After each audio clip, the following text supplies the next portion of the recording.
2020년 1위회 통합이죠. 전기 설비 문제 하나씩 가보겠습니다.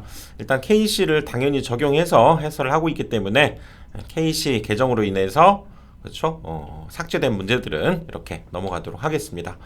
자, 82번 갑니다.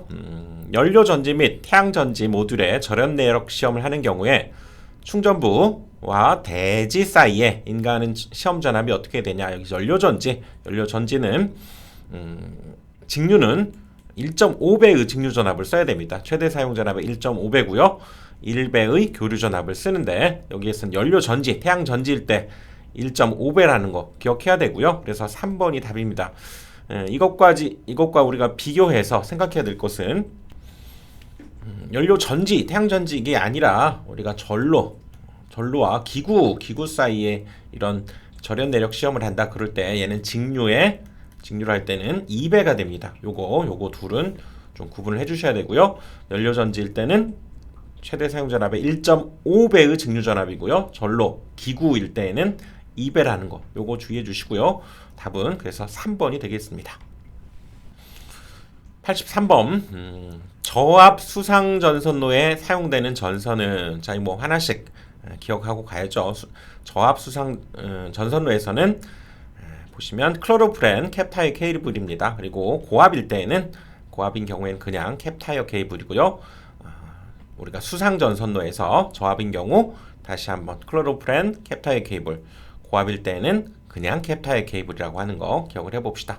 그래서 여기에서는 저압 수상 전선로니까 클로로프렌 캡타이어 케이블이라는 거 기억을 해두시고요. 84번도 KC 개정으로 인해서 삭제된 문제고요. 자, 85번으로 갑니다. 출퇴 표시 등 회로에 전기를 공급하기 위한 변압기는 1차 측 전로의 대지 전압이 300V 이하, 2차 측에서의 사용 전압은 얼마 이하의 절연 변압기를 써야 되는가? 출퇴 표시 등. 그래서 출퇴 표시 등의 회로 배선에서는 1차 측 전로의 대지 전압은 300V 이하고요. 2차 측 전로에서는 60V 이하의 절연 변압기를 써야 된다는 거죠. 일종의 소세력 회로가 되는 거죠. 이거에 덧붙여서 제어 회로, 그 다음에 전광 표시, 그 다음에 출퇴 표시, 그렇죠? 출퇴 표시 이럴 때에는 사용 전압이 60V 이하입니다. 60V 이하. 그래서 여기에서도 2차 측 출퇴 표시 등 60V 이하 1번이 답이 되죠. 86번 역시 KC 개정으로 인해서 삭제되었고요. 자, 87번으로 갑니다. 전개된 장소에서 저압의 옥상 전선로 시설 기준에 적합하지 않은 것은 그랬네요. 저압의 옥상 전선로면 우리 보통 주택에 있어서도 주택이 뭐 여기 옥탑방 같은 것도 있기 하니까 거기에서는 당연히 절연 전선을 써야죠. 그치? 옥상 전선로에서는 절연 전선 사용하는 거 맞고요. 전선의 지지점 간의 거리가 20m 이게 틀렸네요. 이거 15m 이하여야 되고요. 전선의 지름은 2.6짜리 경동선 써야 되고요. 조영제와의 이격거리는 2m 맞습니다. 여기 저압 옥상 전선로에서 지지점 간의 거리가 15m 이하여야죠. 15m 이하. 88번 케이블 트레이 공사에 사용하는 케이블 트레이에 적합하지 않은 것을 물었네요. 자, 한번 쭉 읽어가 보면요. 비금속 케이블 트레이는 난연성 재료가 아니어도 된다. 이것이 뭔가 좀 수상하죠. 일단 난연성은 불에 그쵸 잘 타지 않는 성질의 그런 재료여야 된다. 이거야 될 것 같은데 뭔가 의심이 되죠. 다른 거 보시면 금속재 것은 적절한 방식 처리를 한 것이나 내식성 재료. 그렇죠. 그렇게 써야 되겠네. 자, 금속재 케이블 트레이 계통은 전기적, 기계적으로 안전하게 접속. 그렇죠. 케이블 트레이가 방화구의 벽을 관통하는 경우에는 관통부, 불연성 물질도 충전해야 된다. 이것도 맞아 보이네요.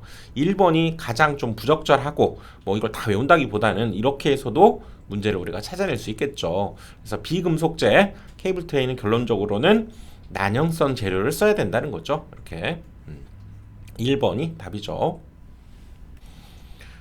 89번 가공전선로의 지지물의 강도 계산에 사용되는 풍압하중은 빙설이 많은 지방 이외의 지방에서 저온일 때는 어떤 풍압을 써야 되는가, 이거 우리 이론 강의에서 살펴봤죠. 이론 강의에서 일단은 빙설이 많은 지방 이외의 지방에서 고온일 때는, 그쵸? 갑오징어가 고온에 따뜻한 걸 좋아하죠. 갑오징어도 갑종이라고 그랬고요. 저온일 때를 병종이다 그랬었죠. 그리고 관계없이 이거하고 관계 없으면서 이제 인가가 많을 때는 병이 많다, 사람이 많은데 병이 많다, 이렇게 기억하자고 그랬죠. 그러니까 여기에서는 일단 빙설이 많은 지방 이외에 저온이기 때문에 여기에서는 병종이 맞습니다. 그리고 뭐 인가가 많다 그렇게 주어지기만 했다면 병종이 맞지만요, 이 조건이 있더라도 요 두 조건을 내가 충족하기 때문에 병종 풍압하중이 맞는 거죠. 3번입니다. 90번 역시 삭제된 문제고요. 자, 91번으로 가보면 지지물에 시설하는 지선으로 연선을 사용할 경우에 소선은 최소 몇 가닥이라고 했습니까? 자, 지선 시험에 잘 나오는 문제고요. 정리 한번 해보면 안전율, 첫 번째 안전율은 2.0, 두 번째 소선의 지름은 2.6 이상이었고요. 세 번째 소선의 가닥수는 3가닥 이상, 네 번째 인장 하중은 4월 31일, 그렇죠? 다섯 번째 도로 행산 시 5m 이상 이렇게 됐었죠. 지장이 없을 때가 4.5 이렇게 되면서 여기부터 2, 3, 4, 5 이렇게 좀 기억을 하자고 그랬죠. 자, 소선의 가닥수 3가닥입니다. 3가닥. 그리고 철탑은 지선을 사용해서 강도를 분단시켜서는 안 된다 그랬죠. 여기서는 3가닥 1번이 답이죠. 92번 440V 옥내 배선에서 연결된 전동교회로의 절연 저항의 최소값 얼마냐 했는데요. 이것도 이제 KC를 적용한 것으로 이제 문제를 풀자면 여기에서 지금 SLV, PLV, 그 다음에 FLV와 500V 이하, 500V 초과일 때 각각 DC 시험 전압이 250, 500, 1000으로 늘어나고요. 2배씩. 그리고 여기 0.5에서부터 1.0, 1.0 이렇게 된다고 그랬죠. 그러니까 이 440에 해당되는 파트가 바로 여기죠. 여기. 요거에 해당되니까 그때의 절연 저항은 1메가오hm 이하야 된다는 얘기죠. 최소. 그래서 4번이 답이죠. 93번 태양전지 발전소에 시설하는 태양전지 모듈, 전선 및 개폐기, 기타 기구 시설 기준에 대한 내용으로 틀린 것은, 자, 이거는 여러분들 뭐 다 외운다기보다는 적절하게, 그렇죠? 판단할 수 있는 능력을 키우는 거죠. 충전부는 되도록 노출되지 않도록 하자. 맞죠? 전기가 통하는 부분이라고 할 수 있기 때문에 되도록 노출되지 않도록 해야 되겠죠.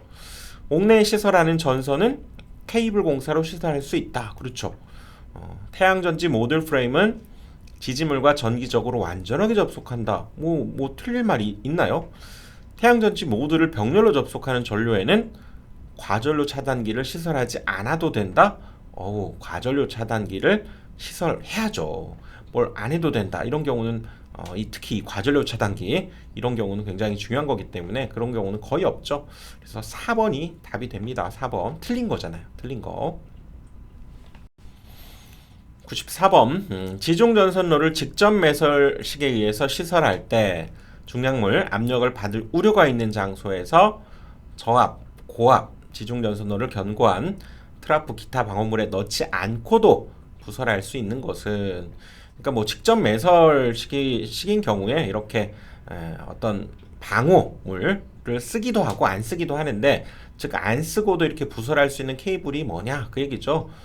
이거 뭐 기억해둬야 됩니다. 콤바인 덕트 굉장히 강력한 외장을 가지고 있죠. 콤바인 덕트 기억을 해두시고요. 그리고 중량물의 압력을 받을 우려가 있는 경우는 이제 1m가 맞죠. 1m. 혹시라도 뭐 전력공학이나 이런 데서 혹시 제 강의에서 1.15 기존 걸로 돼 있었다면 1m로 수정해 주셔야 됩니다. 여기서도 마찬가지고요. 자, 답은 2번이 되는 거죠. 95번 중성점 직접 접지식 전로에 사용되는 최대 전압 161kV인 삼상 변압기 성형결선은 절연 내력 실험을 할 때 접지시켜서는 안 되는 것을 물었네요. 자, 접지시켜서 안 되는 거 철심, 외함 접지시켜야죠. 시험에 시험되는 변압기의 부싱은 일종의 절연물입니다. 절연물. 그렇죠? 뭔가 피복 전선의 피복 손상을 방지하거나 또는 연결될 때 그 부분을 부드럽고 그렇죠? 또 다른 외압하고도 이렇게 어떤 절연해야 될 때 사용되는 것이 부싱이기 때문에 얘를 접지한다는 것은 말이 안 되죠. 2번 일단 답이고요. 시험되는 권선의 중성점 단자 그렇죠? 시험되지 않는 권선 이런 것들도 뭐 접지할 수 있다는 거죠. 근데 부싱은 말이 안 되는 거죠. 2번이 답입니다. 96번 저압 가공전선로 또는 고압 가공전선로의 기설 가공 약전류 전선로가 병행하는 경우죠. 이렇게 있을 때 이쪽 약전류 전선로가 병행하는 경우죠. 유도작용에 의한 통신장애가 생기지 않도록 전선과 기설 약전류 전선 간의 요 사이의 이격거리를 얼마로 해야 되느냐 지금 그 얘기죠. 여기에서는 멀면 멀수록 좋지만 그쵸? 최소 얼마냐 2m 이상은 그쵸? 멀게 해줘야 되는 거죠. 그래야 이런 통신장애가 비교적 적게 생기죠. 뭐 차폐선을 설치하거나 그런 방법도 있고요.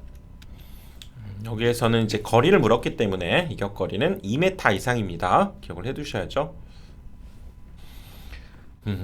97번은 역시 KC 개정으로 삭제된 문제고요. 98번 특고압 가공전선로 지지물에 첨가하는 통신선 보안장치에 사용되는 피레기의 동작전압은 교류 몇 볼트 이하인가 그랬네요. 특고압 가공전선로 지지물에 첨가하는 통신선 보안장치에 사용되는 피레기 그래서 여기 보시면 여기 L1으로 표현되어 있는 이 부분이 통신선 피레기가 되고요. 그 아래 RP1이라고 하는 일종의 스스로 복구되는 능력을 가진 릴레이 보안기 이런 것들도 있는데 이때 여기에 피레기에 작동하는 것은 교류 1kV 이하에서 동작하는 피레기여야 된다는 거죠. 교류 1kV 그러니까 1000V가 되는 거죠. 기억을 해두시고요. 여기에서도 통신선 보안장치에 사용되는 피레기 동작전압은 1000V 피레기 동작전압 1000V라고 하는 거 기억을 해두십시다.